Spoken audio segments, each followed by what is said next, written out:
Each week on Culinary Confidential, Christina Cates, a seasoned foodie who has worked at some of New York City's top restaurants, will share her passion for the culinary world. Whether you're a professional chef, a restaurant enthusiast, or a lover of good food, Christina dives into the heart of hospitality, exploring the trends, triumphs, and challenges facing the food service profession. And you won't want to miss her chats with some of the most interesting and influential industry voices. And now, please take your seat at the table as Culinary Confidential with Christina Cates starts now, exclusively on AM 970, The Answer. Hello, food lovers, gift seekers, and holiday cheermakers. Welcome to Culinary Confidential. I'm your host, Christina Cates, and tonight we're diving into the tastiest part of your holiday gift list, foodie stocking stuffers that support smaller brands but bring big flavors to the season. Because let's be honest, the holidays aren't just about the big presents. Sometimes the smallest bites bring the biggest smiles. When you buy something delicious, something small and handcrafted, you're not only giving a gift, you're giving a story. You're sending flavor, craft, and care. And that matters more today than ever. Let's look at what's going on in the marketplace this season so we can understand the backdrop for why these foodie gifts are such a great idea. According to the National Retail Federation, U.S. retail holiday sales, and that's November and December, are expected to crack $1 trillion for the first time in 2025, with growth of about 3.7% to 4.2% over last year. From a small business perspective, an analysis found that U.S. consumers plan to spend $109 billion at small businesses this holiday season, up about 44% from last year. So that's really good. And here's something to grab. Some 65% of shoppers begin their gift buying on or before Thanksgiving, and 22% already start before October.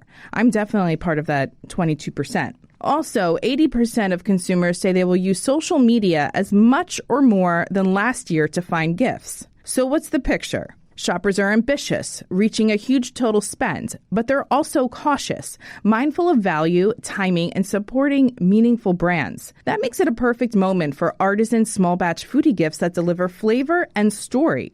Okay, with that context in mind, let's spotlight 4 standout foodie gifts, perfect for the stocking stuffer or the just because treat. Each of these are smaller brand, high-quality gifts you'll feel good about giving. As always, this show is produced in association with my dear friend, Lucas A. Ferrara. But before we get into the featured brands tonight, I always like to mention when I'm reading an interesting book that aligns with hospitality or service or the food industry. Right now, I'm reading a fantastic book by Steve Schussler called It's a Jungle in There, Inspiring Lessons, Hard-Won Insights, and Other Acts of Entrepreneurial Daring. Steven Schussler is an American entrepreneur and developer of theme restaurants, best known as the creator of the Rainforest Cafe. I'm going to have Steve on the show in a few months, and I wanted to read his book first, and I can't put it down. It's a great read if you have an entrepreneurial spirit, like stories of resilience and determination, but it would also make a great stocking stuffer or gift idea, so that's why I figured I would share it with all of you tonight. Okay, let's get into our first brand for the night. Here's one with bold flavor and a story to match. Arbo's Cheese Dip, a veteran-owned, American-made brand born from a secret family recipe and built by founder Andrew Arbogast. What makes it gift-worthy is it's versatile. Great for dips, tacos, nachos, mac and cheese. It's a compact size, making it a perfect stocking, stuffer, or gourmet treat. It's also gluten-free and keto-friendly, which people are really into that these days. Let's give the cheese lover on your list a jar of something unique and bold.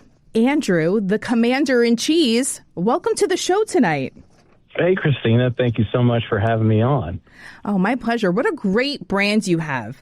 Can you tell me a little bit the origin, how, made this brand out of a family recipe? I think that's so awesome. Oh, my gosh. Where do I begin? Well, the first thing is my last name is Arbogast, and it's my dad's recipe. And so you think Arbo. Well, that's his nickname. It's mine. It's my brother's nickname. So it just made sense to call it Arbo's. And so we've been eating this stuff that my dad's made for decades, probably since as young as I can remember. But I learned to make it growing up, and then I would continuously make it in, high school for friends and college. And then when I was in the military, everywhere I was stationed, it's like the expectation was, hey, bring the cheese dip. bring your dad's cheese dip. And so fast forward one night during COVID, it just hit me that this is my calling. And so I gave up everything that I had for my career and went all in. Wow. What was your career, though, before getting into the cheese dip business? So backing up to the military, after in 2007, I joined and commissioned as an officer. So I flew Apache helicopters for 10 years from 07 to 17. And, you know, it was great. I was in a leadership position, so in a commander role. But I also knew that this wasn't going to be a job or skill set I could carry to the civilian world. So it was time to hang up the flight helmet and gloves and focus on my family, but also find a new career. And so in 2017, I joined corporate America in Memphis at a company called International Paper as a buyer. And you think about like Dunder Mifflin and paper, yes, it is just as boring as what it looks like on TV. But after about 3 or 4 years of that, you know, COVID hits and I feel isolated. I'm at home and working remotely, and I just hit that wall of, man, I'm married, I have kids, you know, but I'm so unhappy and unfulfilled. And I love food. I'm passionate about food, not just because I enjoy eating it and cooking, but it brings people together. And there is nothing more important for me in my life than community, family, and friends. And so that's really the root of this. And it actually dated back to a time when I was in Afghanistan that I'll tell you about too. Oh, good, because I was just going to ask if you had served time overseas. Yes, ma'am. So I was in Iraq as well as Afghanistan. And, you know, I think as far as deployments and that combat experience, and even if you're a veteran and you transition out without having a combat experience, there is that identity loss that takes place once you transition out of the military. And it's a very tough, and it's like you can't really prepare for it. It's going to happen, and it's going to hit you when you least expect it. And I think that's why so many of us are struggling to figure out, like, what are we supposed to do? How do we find fulfillment and purpose the rest of our life after we just did all this stuff? And so when I was in Afghanistan, this was in 2014, before we would go on missions, we would have pilot briefings, and we would meet in the command room and go over all the details, but we'd always, you know, eat while we're doing that. Well, instead of eating like the stuff that was on the airfield, it was just, I mean, very, very tasteless, bland food that's intended for military or prisoners. So my parents, I would have them shift me like specialty meats and cheeses and crackers, and like we would break bread before mission and eat this amazing food.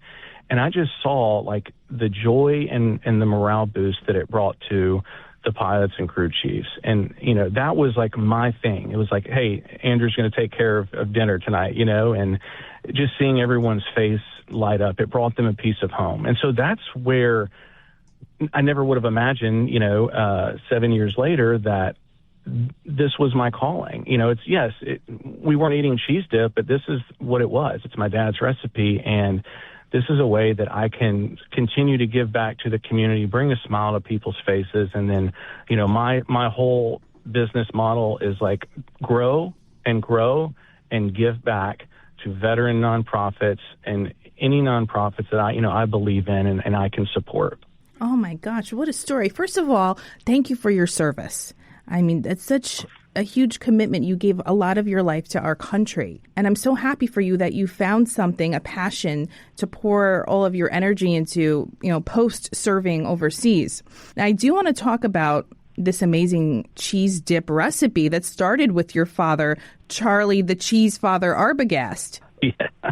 Let's talk about the recipe without giving us too much of the secret ingredients, but what makes it so special?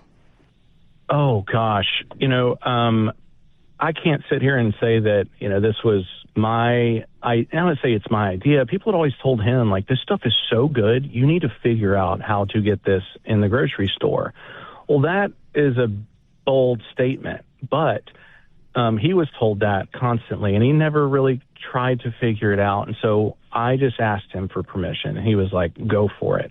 And what sets this product apart from other dips that you find in grocery stores is you can eat it cold, and it is delicious cold, but you can also warm it up. It's got this creamy texture with bold spices and savory flavors, because cheese is supposed to be the vessel for the flavor. And most dips on the market you'll find are just kind of, okay, they taste like cheese dip. It's not bad, but it's just cheese. Yeah, generic. So when you look at ours, it's got blended tomatoes and chilies, so you see these little green specks, but it's smooth.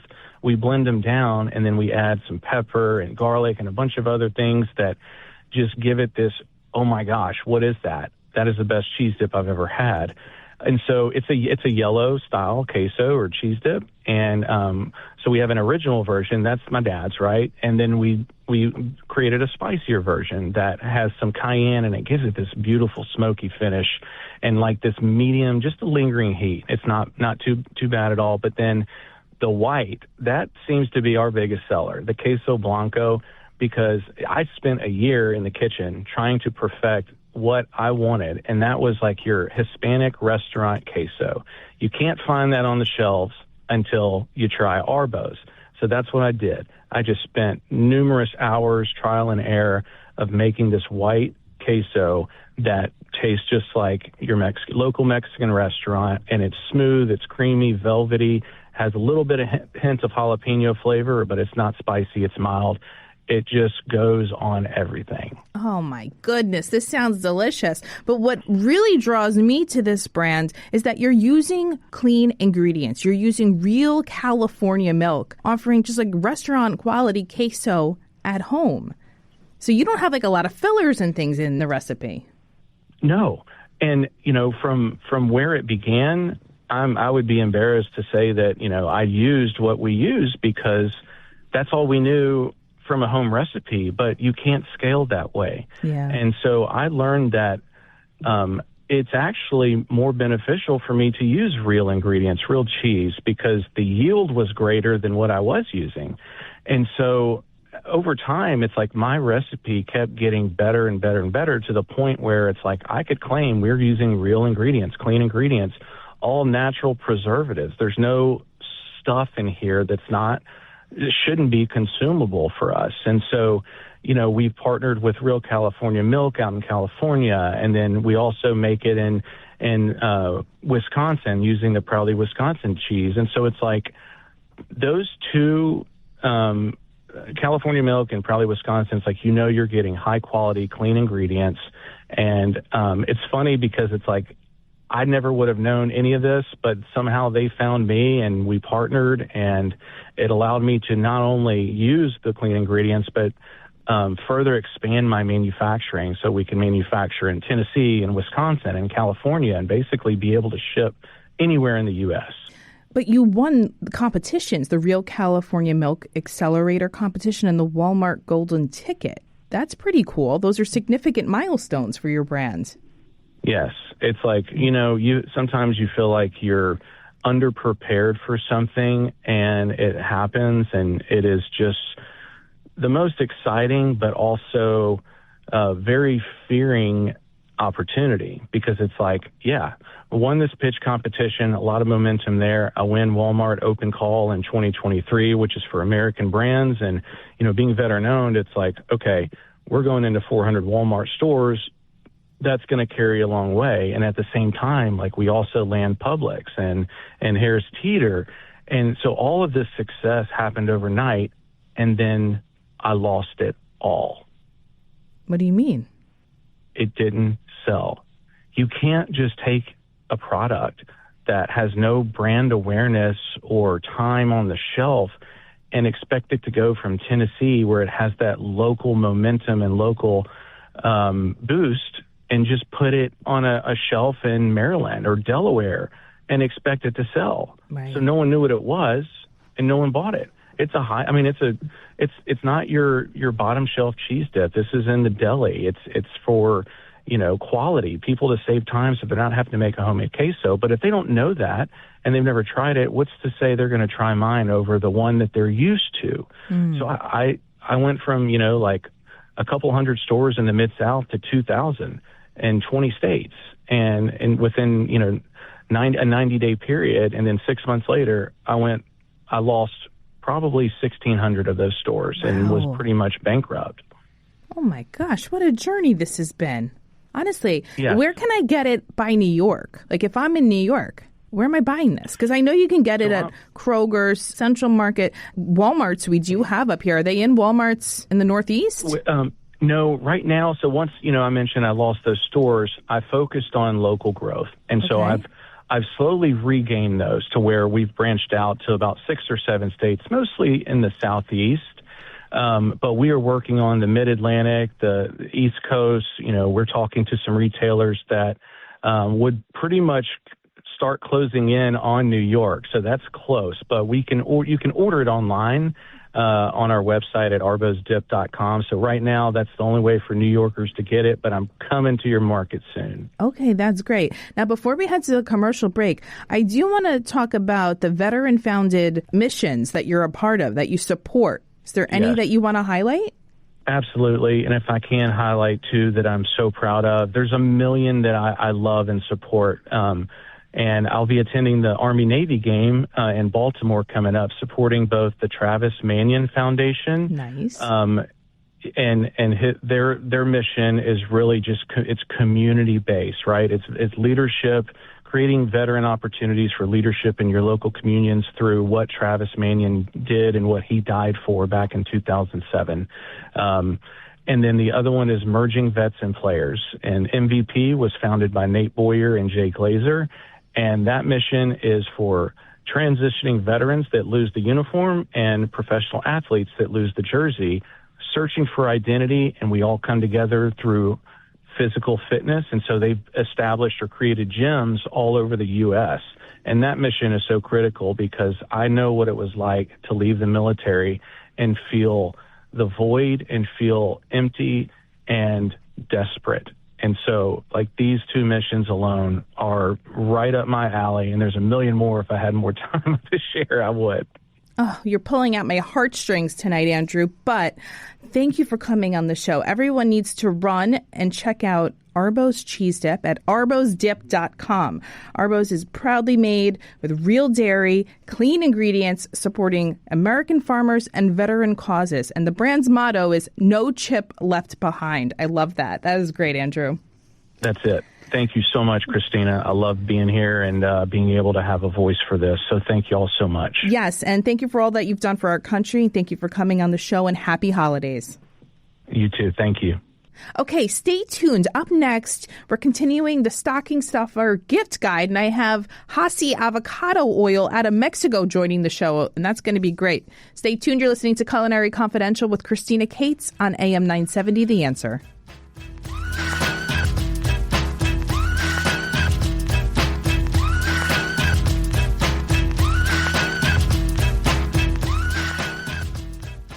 Over the last 30 years, Newman Ferrara, a New York City law firm, has evolved into a national practice focused on real estate, commercial, litigation, civil rights, class actions, and other complex litigation, representing many of the city's largest property owners, managing agents, and thousands of tenants. Newman Ferrara handles some of the nation's most significant class actions and civil rights matters. Newman Ferrara at 1250 Broadway in New York City. Go online to newmanferrara.com.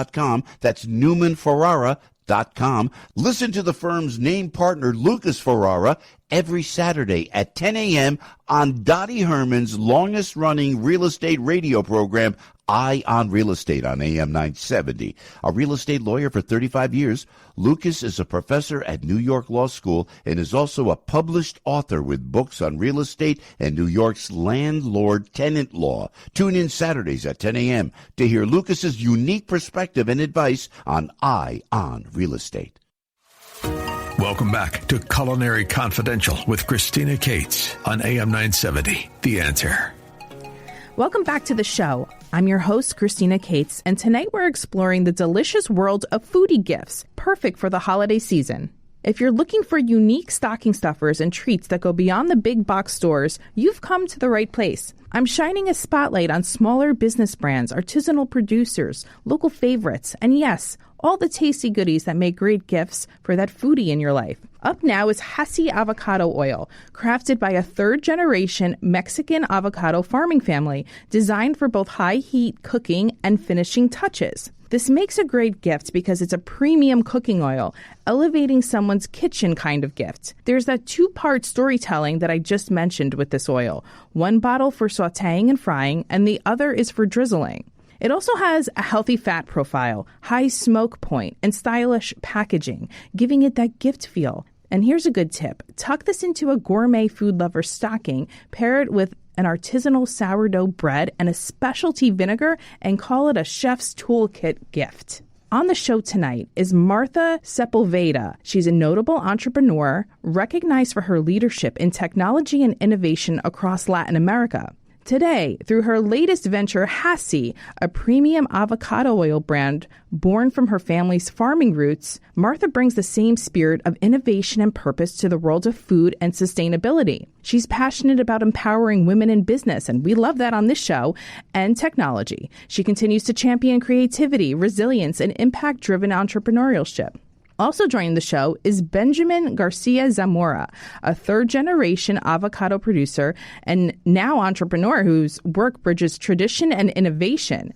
Growing up among avocado trees in Mexico, Benjamin inherited not only his family's passion for agriculture, but also a deep respect for the land. With a background in engineering, he brings technical precision and forward-thinking innovation to every stage of production.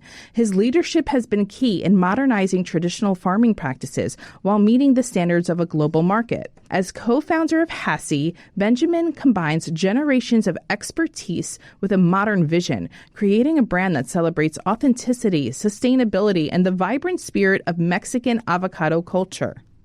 Okay, Martha and Benjamin, welcome to the show. Avocado oil is so hot right now. I think this is going to make the best holiday stocking stuffer. What do you think? Yes. Hi, Cristina. Thank you for the invite. My pleasure. And we also think this is going to be crazy because avocado oil is one of the biggest growings in cooking oils in the US. So this is amazing. Very trendy. And we always like to stay on top of the trends on this show. And avocado oil certainly is. And Benjamin, welcome to the show also. Hello, Christina. Yeah. So we believe that the avocado oil here for the U.S. market is going to be a really good hit, especially because all the nutrition that it comes with it. Yes. What are some of those nutritional values? Like why avocado oil is so good for you compared to, some of the other oils? I mean, certainly we know seed oils are terrible for you, but avocado oil, I think, they're rich in anti-inflammatory compounds, right? Like they support eye health. What are some other things? Heart health?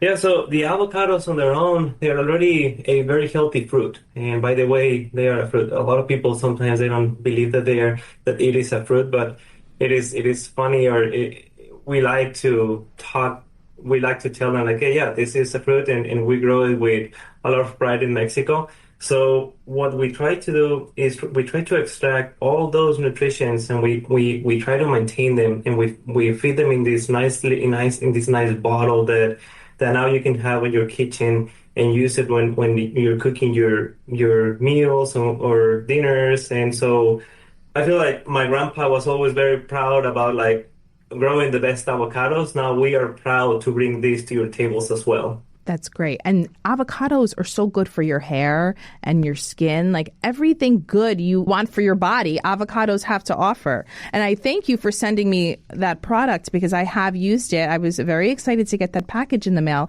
I've been using the drizzling oil on salads, making vinaigrettes with it. I've been making chicken cutlets for my kids with the frying avocado oil. So that was wonderful. Now, you've stated that HASSY was created as a clean, honest, and delicious alternative to adulterated oils, which I would assume is like the seed oils, right? Like those canola oils, those super... And other avocado oils, because there are some oils that get mixed. So you can see in the bottle when sometimes you have to check two things. First, single origin, when you have only an oil from Mexico, for example, who is the biggest producer of avocados in the world. And second, you can check on if it's not mixed with other oils. Sometimes they just sell you as avocado oil, and it's not a clean brand. That's what we are telling, that this one is 100% legit avocado oil. That is so American, right? To mislead the consumer and put avocado oil on the label, but you're really mixing it with something else. So this oil is 100% from Mexico, clean ingredients, and that's the difference in this brand. Are there specific sustainability practices implemented on your family farms that you're particularly proud of? Yeah, so me growing up, I went to school for engineering. And during my college years, I always went back. So I always helped my dad in growing his avocados in the farms. So I walked them so many times with him, and I saw him always very proud about producing the best quality fruit. He always wanted to produce the very creamy and big fruit that sometimes you don't even get here in the U.S. and it's so sad. In this process of making the oil, we secure that fruit that is produced in his farms, and we make sure that just the best quality comes to our facilities to produce the oil. We want to extract the best quality in it, and we want to preserve that, and we put it in the bottles that now you can get here in the U.S. What is the key to producing the best avocados? There is a lot of experimenting, and there is no one trick. There's so many different things that I saw him do over the years, and sometimes things worked, sometimes things didn't work, but he was always trying from obviously everything has to be natural, and it all comes down to what you feed the plants, right? Everything is on the soil. So to start off with, in Michoacán, we have really high quality soils, and the avocado trees have found their niche in this land. It is very, very suitable for it, but the thing is that the avocado trees are extracting all these nutrients and flavor from the soil itself. Right. And so how you fit it back, on a year round, say the avocado will consume so much of it, but you have to start fitting it back so that you get all this tasty in it. So depending on what products you apply in the soil is how you're going to shape the fruit on the other end. Nice. I've done shows before about farming and regenerative agriculture, and the common theme is always soil health is wealth for the product. It all starts with the soil. So let's talk about, have you had any big challenges bringing HASSY to the U.S. market? Did you have regulatory hurdles or just establishing distribution channels? The thing that was really hard for us is that when we built HASSY and when we were bringing, let's say, the pallets of HASSY into the U.S., there was these regulatory things about the actual government in which we didn't know it was going to have taxes, don't have taxes. Everyone was bringing their trucks to not have taxes by that kind of months. And we were really scared of what it was going to happen with HASSY, if it was going to stay on Mexico on a truck. But what we did really good, it was having all the certifications, having all the good distributors, and having everything on rule. So it was okay, but we did suffer, I think, that few weeks of these kind of things. Other thing we are working on is being in South Cal, on all the Shopee shops and all these places. So we have been learning a lot, because as Benji has been on avocados and I was working on tech, this is a huge industry that we are learning from. So this is a step-by-step learning and having some mistakes, but also trying to have the best mentors around helping us. Okay, we're nearing the end of our time together, but your website, the HASSY website, hints at more avocado-based products in the future, mentioning dips, drizzles, spreads, and who knows what else. Can you give us a sneak peek into any upcoming product development? Yeah, we are working on a dip, especially an avocado dip. So this is the only thing we can say, but yeah, we are working on. And we hope to have some partnerships with some chips and popcorn things, but we are working on. Yeah, a lot. Okay, so check out HASSY Avocado Oil. Where can we get it if we're in the Northeast? Right now, you can get it on Amazon. So Amazon is the best place. HassyFoods.com. Okay, great. Check out HASSY Avocado Oil for your foodie stocking stuffer ideas this holiday season. Martha and Benjamin, thank you so much for coming on the show. I wish you continued success with all of your products. Thank you, Christina. Yeah, thank you very much. Okay, stay tuned. When we get back from the commercial break, we're going to be joined by Blume Honey Water, and that's an organic, bee-friendly hydration brand offering a clean alternative to traditional sweetened drinks. That sounds fun. More with that when we return.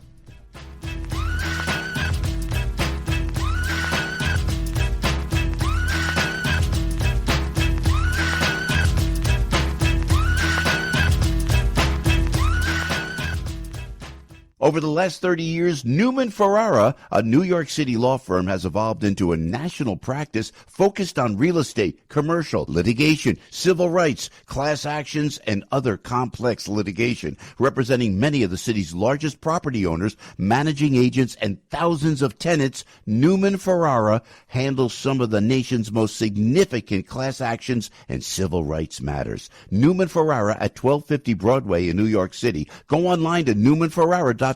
That's newmanferrara.com. Listen to the firm's name partner, Lucas Ferrara, every Saturday at 10 a.m. on Dottie Herman's longest-running real estate radio program, Eye on Real Estate on AM 970. A real estate lawyer for 35 years, Lucas is a professor at New York Law School and is also a published author with books on real estate and New York's landlord-tenant law. Tune in Saturdays at 10 a.m. to hear Lucas's unique perspective and advice on Eye on Real Estate. Welcome back to Culinary Confidential with Christina Cates on AM 970, The Answer. Okay, now kicking off the last segment of the show is Michele Meloy Burchfield of Blume Honey Water. Blume Honey Water is an organic, bee-friendly hydration brand offering a clean alternative to traditional sweetened drinks. Founded in Pittsburgh, Pennsylvania, by Michele Meloy Burchfield, a former Boston Beer Company executive. The brand crafts lightly sweetened beverages made with organic honey in 3 distinctive flavors: citrus vanilla, wild blueberry, and ginger zest. With a mission rooted in sustainability and pollinator protection, Blume delivers refreshing, spikeless energy without artificial ingredients or added sugars. It's very unique, not your run-of-the-mill soda or sparkling water. For a foodie, a 3-pack or variety pack makes a fun taste discovery gift.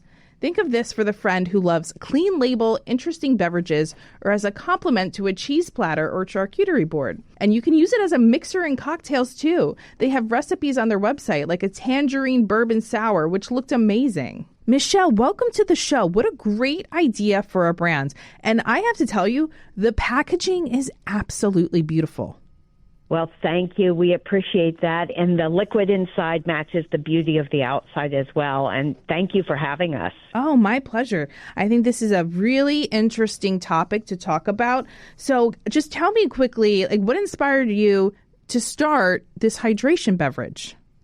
So I have a background in craft beer. So I've been in the beverage space for decades, as they say. And I've always been an organic gardener. I've always used natural sweeteners, raised my kids with, that kind of approach to sweetness.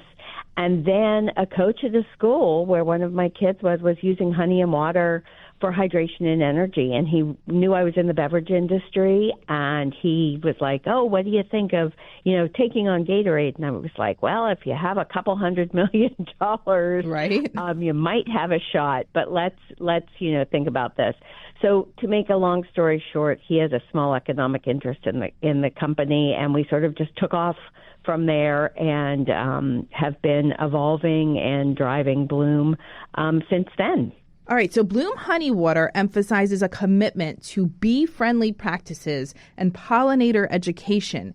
How do you integrate the sustainability mission into the company's core business model? And what does it mean to be a bee-less beekeeper?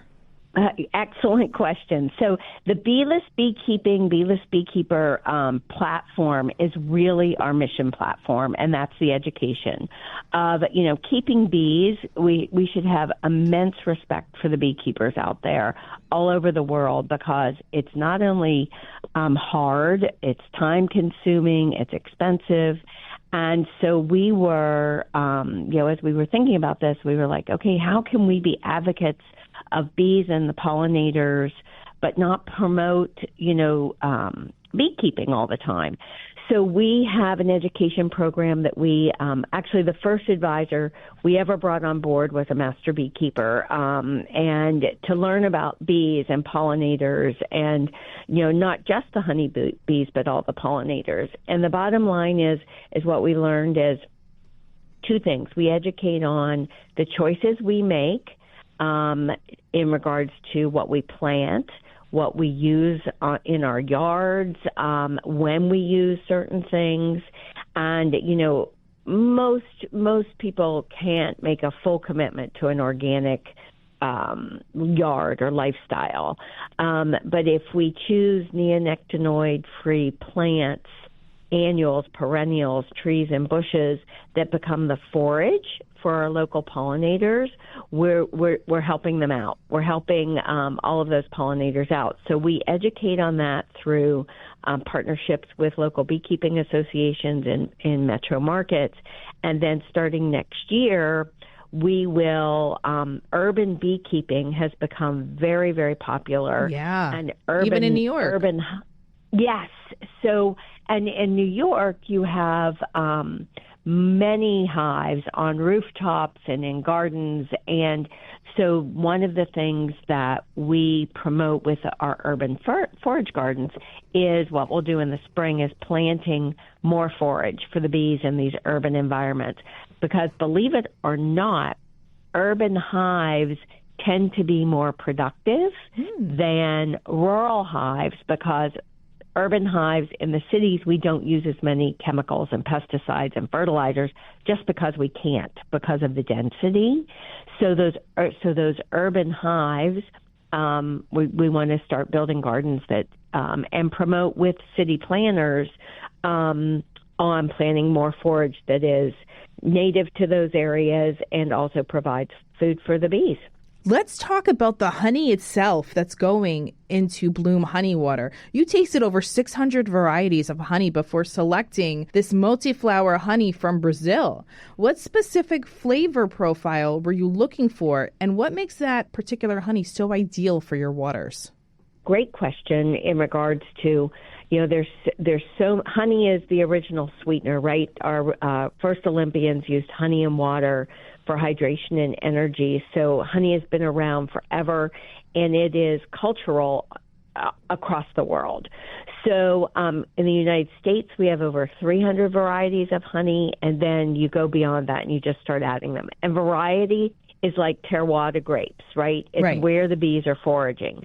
So we chose a number one, we had to go outside the country because there are no organic hives in the United States. Wow. You can buy organic honey, but it's going to be coming from someplace else. Our honey in this instance is coming from Brazil, and it's a multifloral honey, and we chose it for its nose and the balance of sweetness. We didn't want something super, with the name honey water, people already think we're going to be cloyingly sweet, but we're actually super light and refreshing and lightly sweetened. But on the other side of the upside of not having organic hives in the United States is other countries are using beekeeping as a socioeconomic development opportunity. So we're enhancing the quality of lives in, South America. Mexico has a robust organic honey beekeeping community as well. So our honey right now, and we continue to taste honeys all the time, that, we can use as we develop new recipes and things. That's amazing. All right, but the flavored water industry is highly competitive with value-added waters and coconut waters all vying for shelf space. How does Blume Honey Water differentiate itself and maintain its market position? so there aren't very many honey waters out there. There's a lot of tea. There are a lot of placements in the category of teas, bottled teas, box teas, that use honey as a sweetener. However, there are not that many quote-unquote honey waters.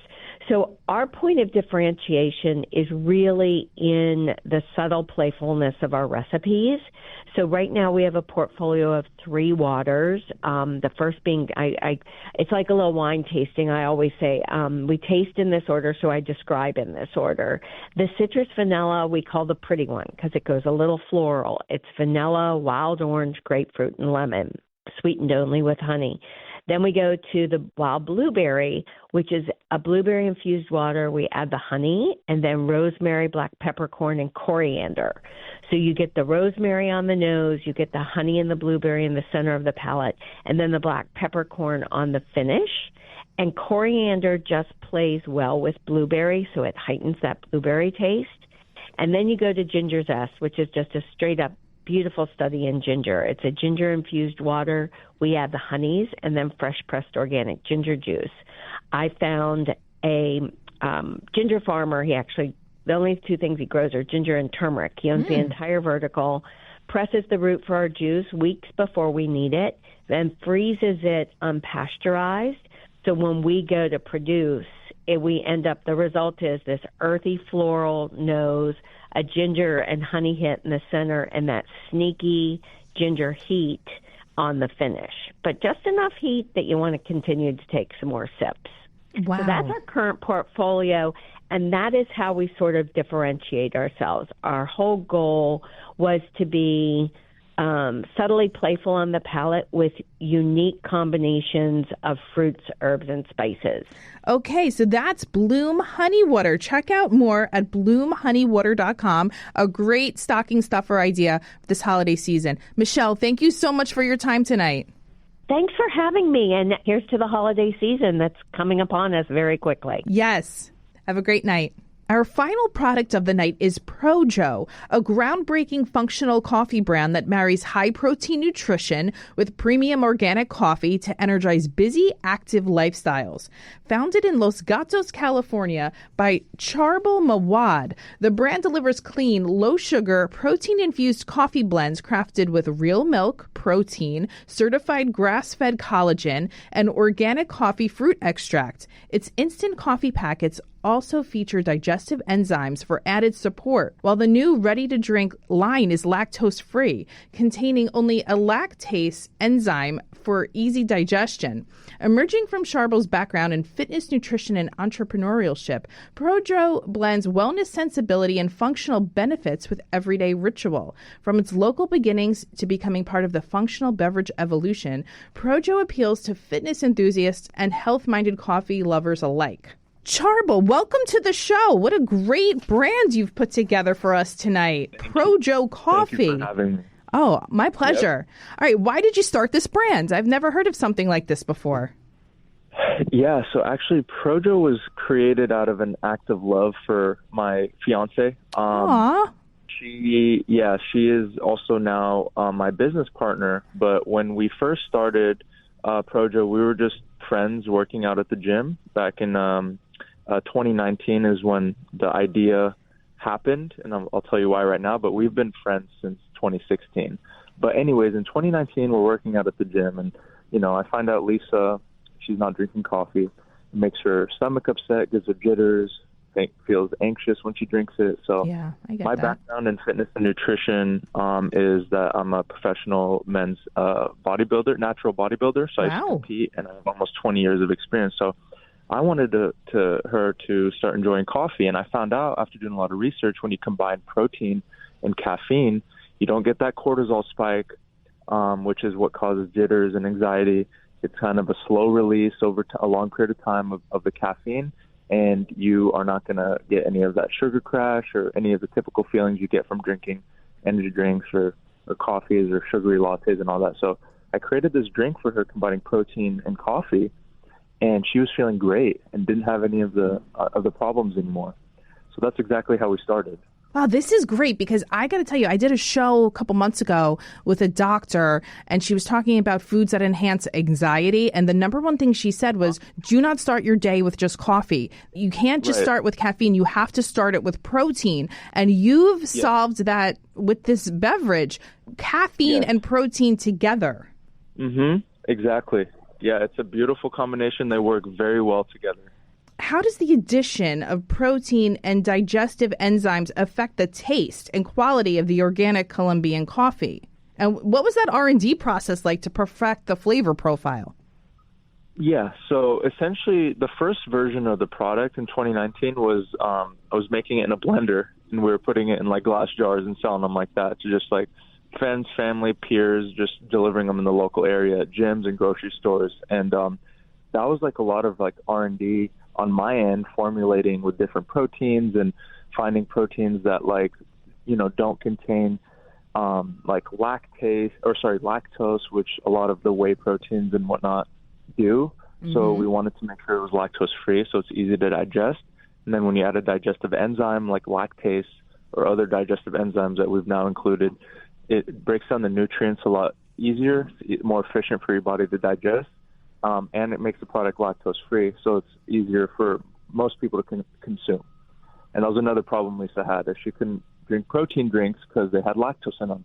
It was just really a lot of formulation and finding like the right ratios from the right ingredients, and we just did countless trial and error, and we source ingredients like from all over the world, the best quality ingredients, and really finding the right ratio and the right combination to give you like a great taste, but also great function. Well, I think this is great because I'm a big coffee drinker and I try to limit it to one a day just because I don't want that much caffeine, but I can't start my day without it. But I would love if someone gifted me this in a stocking because I like to try things that I've not tried before. So I was thinking about this while I have you on the show right now because I wasn't understanding the name Pro Joe, but I'm guessing it's like protein plus cup of Joe and you got Pro Joe? That was exactly the idea when it started, was protein, cup of Joe, and then at the time we just dropped the E on Joe because most people were thinking my name was Joe. Right. And then we just put an asterisk. So what the asterisk represents is the acronym of ProJo. So it stands for our company's values, which is purpose, resilience, opportunity, journey, and outreach. Because we started this really right before the pandemic and had to navigate through the pandemic and adapt and adjust, and kind of that showed resilience. And we give back a lot to our community, donate food, partner with like Second Harvest Food Bank, and also on a global basis too. So that's kind of the meaning behind our brand, is we want to not only nourish and energize people, but we want to give back, and we also want to empower people to live healthier and more fulfilling lives. Well, thank you so much for coming on the show. Everyone should run right now and check out more at idrinkprojo.com. I am certainly going to order some and support you, Charbel. I think this is one of the best products I've heard all year. Thank you so much, Christine. I appreciate that. My pleasure. All right, so I hope you enjoyed our holiday gift guide for foodies tonight. And as you're building your holiday foodie gift list this year, remember these points. You need to start early. Many shoppers are already underway. Choose meaningful gifts, small business, high taste, full of story. And think compact but premium. Stocking size doesn't have to mean lesser quality. And you need to consider the recipient. If you're buying for a foodie, a home cook, a coffee lover, or someone who maybe is sustainability minded. And don't forget packaging and shipping. Smaller brands may have limited stock, so you need to plan ahead. We're not doing an ingredient of the week this week because I don't want to take away from the 4 fantastic brands we had on the show tonight. But that is the show. Thanks for listening and have a great night.